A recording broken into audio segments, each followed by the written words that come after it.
Our memories are treasure forever. So try thinking with your heart. We'll be together again. Rod Stewart is here for the past 30 years. He has led his life as the very definition of a rock and roll star, selling more than 120 million records. He's a member of the Rock and Roll Hall of Fame. Since the early 1970s, he has recorded such classics as Maggie May, Tonight's the Night, Do You Think I'm Sexy, and Ooh, and Downtown Train. His latest CD, It Had to Be You, the Great American Songbook, marks a departure. He sings some of the legendary standards in American music. Here he is performing These Foolish Things. I am pleased to welcome Rod Stewart to this table for the first time. They probably wonder what we're laughing at, but we mustn't tell them. We mustn't tell in this case. Or keep our friends. Yeah. All right. What's this about here? You doing all this Great American Songbook, like you go to my head. They can't take that away from me. We mentioned the way you look tonight. It had to be you, that old feeling, these foolish things, the very thought of you, Moonglow. Well, they're all songs I grew up with, actually. Yeah. You know, my parents, my brothers and sisters used to play these songs when I was just this high in the early 50s. So they've been in the subconscious ever since. You know, we used to have huge house parties, you know, and these songs will always be playing. So I was just waiting for the right opportunity and the right record company to put this album out. And it's all come together. I would say about 7 of the songs I chose, yeah. Is it as much fun as it's always been for you? Music? Well, the music side of it is, to be honest with you, this is the side I can't stand, the interrogation, as I call them. This is not going to be interrogation. I know. This afternoon. It's, you know, the investigations into your life. That's but this is the kind stand. of tabloid stuff that you don't like. Yeah, I can't stand. And I have to be very careful with what I say, because anything I say on your program tomorrow will appear in the English papers if it's unfortunate enough. That's right. But so, the music is fun. I love it. I mean... But it is living in the fishbowl that you don't like in terms of your relationship with women and in terms of everything. Yeah, and I've always thought if you're out in the public, then you're fair game. You know, it's when they encroach on your private life and they make up lies. And it's really the British papers are the worst. I mean, the Americans are pussycats compared to the British tabloids. Have you ever sued? Many times. I've won 2 or 3 times, and I will again. I mean, I'm ferocious about it. You will sue again? Yeah, my privacy. I'm very, very privacy for my kids and my girlfriend and my ex-wives. Yeah. And I just, if it was half truth, I wouldn't mind. Yeah. You know, but it's what kinds of things offend you the most? The blatant lies. Like, you know, for instance, I was supposed to have celebrated my 11-year-old daughter's birthday by filling up the swimming pool with Jell-O and putting $100 bills on the bottom of the pool, and the kids had to jump in and get it. You know, all stupid things like that. You know, and I tell you what, I don't think the public believe anything they read in the papers anymore, especially about celebrities. You know what? I don't think so either. I mean, you don't, do you? No, I mean, I don't either. The amazing thing to me is that they never call and ask. No, they never do. Never say, well, did you do this or not? I heard that you did this before I go to print. Tell me, because they don't want to hear your denial. No, and it's always, we heard from a friend of a friend that this is what happened, and they cover themselves on all angles, you know. It's really very clever. Is there anything you've wanted to do in the music business you haven't done? I mean, you've made it to the Hall of Fame. You've had an extraordinary performing career in terms of live audiences. There's still an audience for you. Yeah, this album I've been meaning to do, as I said, for at least 25 years, you know, because I've always loved jazz, shall we call it, and these particular songs from this era. So this is a great achievement for me. I wouldn't mind winning a Grammy. That would be nice. It seems like everybody else has got one but me. And the people that have won 9 and 10 in 1 year have now disappeared, and poor old Rod hasn't got one. Poor old Rod. He said, dripping in diamonds. Yes, exactly. And looking great for his age and everything else. I mean, feeling good, looking good, taking care of himself, loving football. I mean, everything. Passionate about soccer. Football, as you call it. It is your passion beyond music. Yeah, I played yesterday and got a severe kicking in the ankle, in California. I play every Sunday in a very competitive league, so I have to watch out for myself, you know. But and I train twice a week at it, so it's. I used to do it as a living, by the way. I know. You would have traded all the money, all the fame, everything that goes with being a rock star for one world championship. Well, probably just playing for Scotland would have done it, you know. Playing for Scotland against England and scoring the winning Beating goal. England would have done it, wouldn't Just it? beating the English, yeah. So where are you on independence? I mean, are you with John Connery on... You know, I steer clear of that. I would love what is good for Scotland. They've got their own parliament now. Yeah. But not living there, I'm very fearful of, you know, putting my foot in my mouth. Because I live in sunny California. Yeah, I don't live on exactly. the streets of Glasgow. Yeah. Whatever's good for Scotland, that'll make me happy. Yeah. What's your favourite town there, though? Edinburgh, because that's where my dad came from. Yeah. It's a beautiful town, and Glasgow now is a fabulous city. That really is a football city. People tell me, I mean, I know a lot of people who travel a lot, and they describe Scotland as one of the sort of, for many people, undiscovered, beautiful places to go. Yeah, it certainly is. Because they go to London or they go to Paris, but they don't necessarily go to Edinburgh, and they don't get out in the countryside either. No, I mean the Highlands of Scotland are absolutely fantastic, and you know there's so much history there. You know, if everybody's ever seen Braveheart, you understand why there's a lot of animosity between the Scots and the English, and it'll always exist. I mentioned to you that Mick Jagger's now acting. There's a new film out. Is that what you call it? Yes. Meow. No, good luck to him. I haven't seen the film, but I hear it's out now. You haven't seen it? No, I haven't seen it yet. What was the hardest one of these to do for you? I mean, I read that they're a challenge for you, and I can't imagine it being a challenge. Well, they are because they're... You had good talent here producing it, Phil Ramone and Claude Davis. Yeah, and Richard Perry. Yeah, they're good guys. The challenge is because these songs are not constructed around the usual rock and roll songs, and the melodies are just so delicate and beautiful, and they have to be sung correctly. You know, and do you know the great thing about this? You can get so much soul into these songs. Yeah. I mean, you can get, if you're a singer, you can really get your teeth into them. They're a delight to sing, and I just want to try and bring them to a new audience, you know, some of the audience that watch me. Did you listen to the people who've made the best recordings of these songs? I mean, did you hear some of the people who... Oh, yeah. It's, like, you know, Billie Holiday's always been one of my favourites. Ella, and I've always been a Sinatra fan. It's just, it took me a long time to own up to it, you know, because it wasn't that popular to be a Frank Sinatra fan in the 80s and the 70s, you know, but he was one of the greatest phrases of a word that ever lived. That's what they said. Oh, just beyond fabulous doubt. breath control. Yeah. You could phrase it with yeah. Roll tape. Couldn't play football, though. If you can. Roll tape, here it is.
You once said that it's bloody fun being Rod Stewart.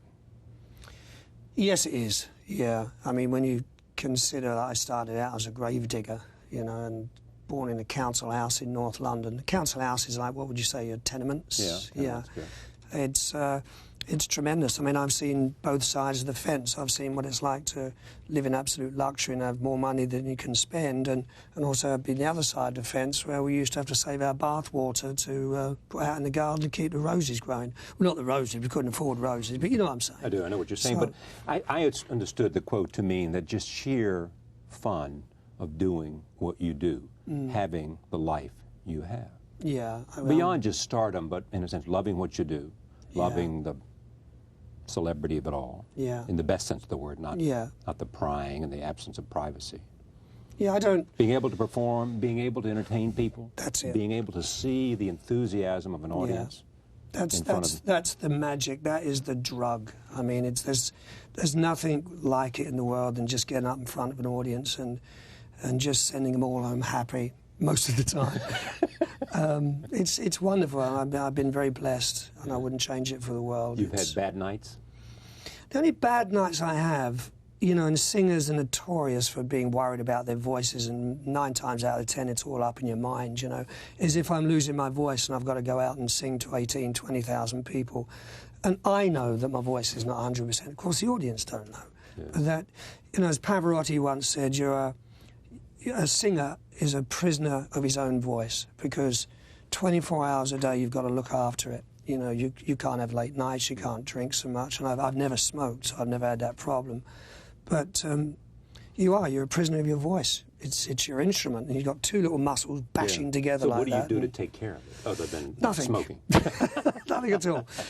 No, I do what I just said. So if the doctor says stop drinking or you're going to lose your voice, yes, what are you going to do? I would. Stop you drinking. know, that is probably my only advice. I do love a glass of wine of an evening.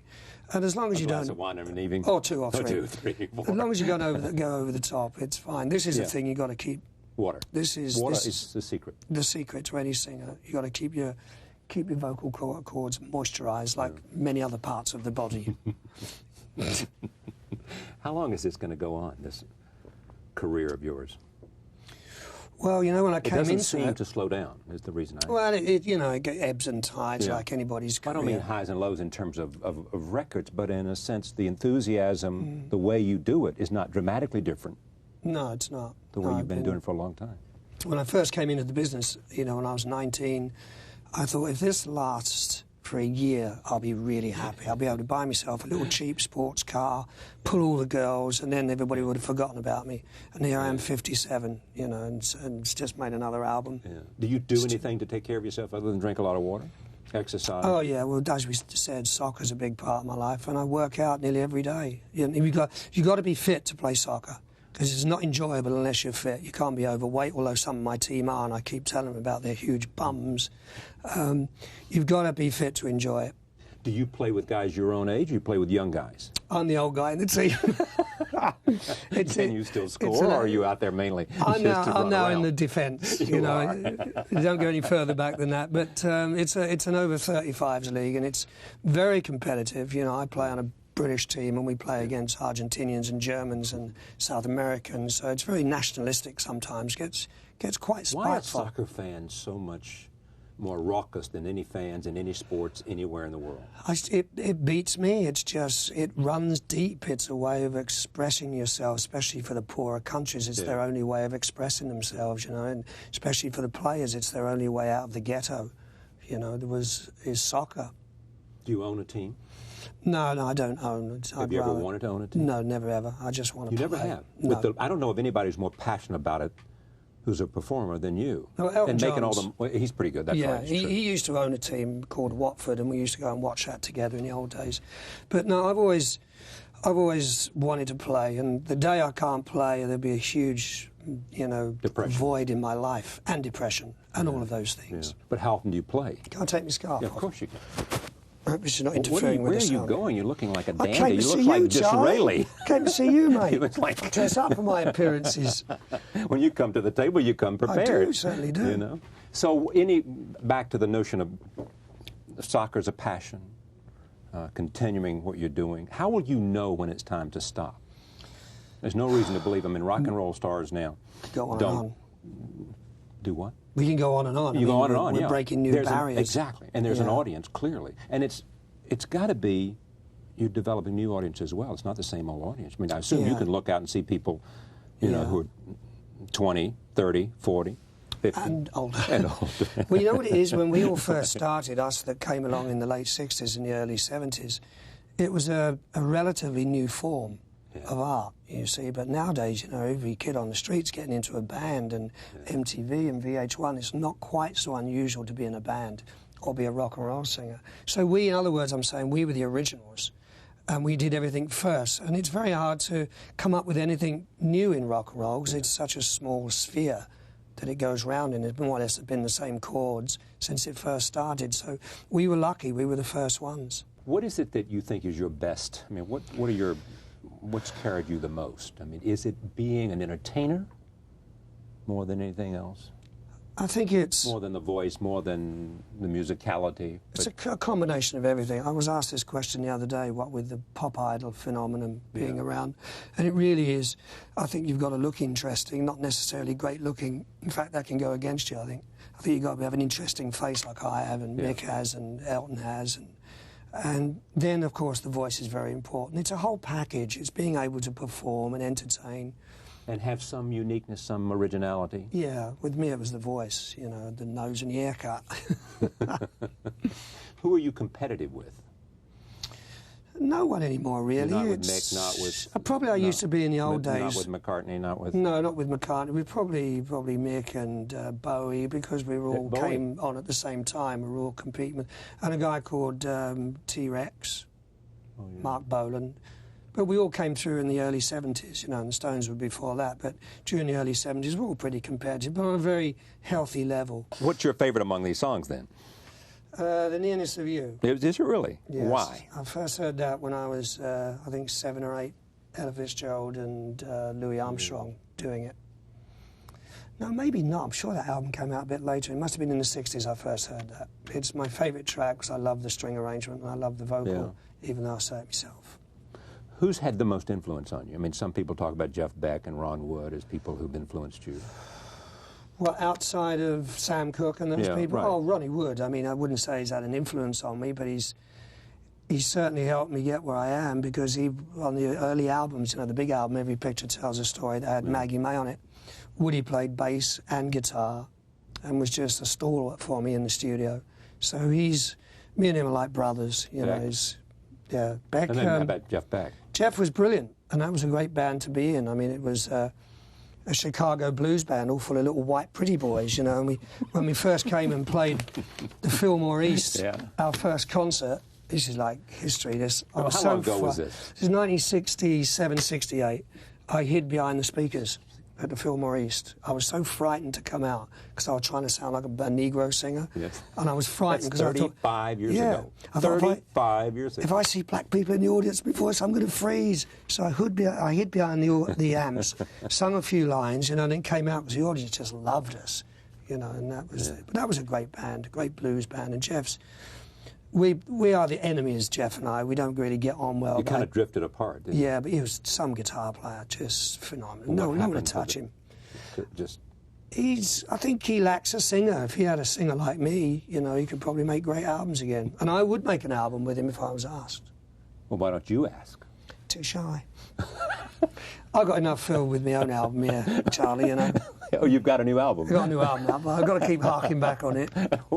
Now, are you promoting this heavily? I mean, this is not the first time. This is not the first time we've asked you to come to this tiny little program. Really? Yes, we've asked you many times to come. I've wanted you here for years. We've been on the air for 12 years. Oh, well, maybe... You didn't know that, did you? No, I didn't know that.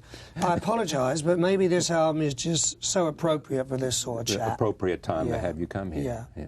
What's next? Have you decided on where you want to go after you promote the hell out of this album? I'm going down the pub to have a drink. What kind of wine do you drink?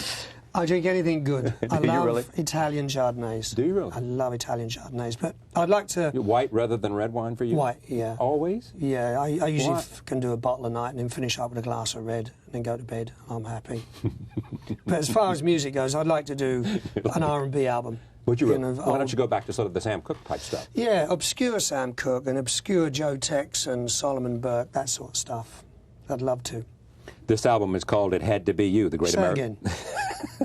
We're trying to sell a few albums here, Charlie. When is the next, before that, when is the next performance? When will you be on stage again? Do you know? I'm not sure, apart from doing, you know, TV shows, the odd TV show. As far as a tour goes, I'd love to be able to get out and sing this stuff if the people want me to, and if they buy the album, I will.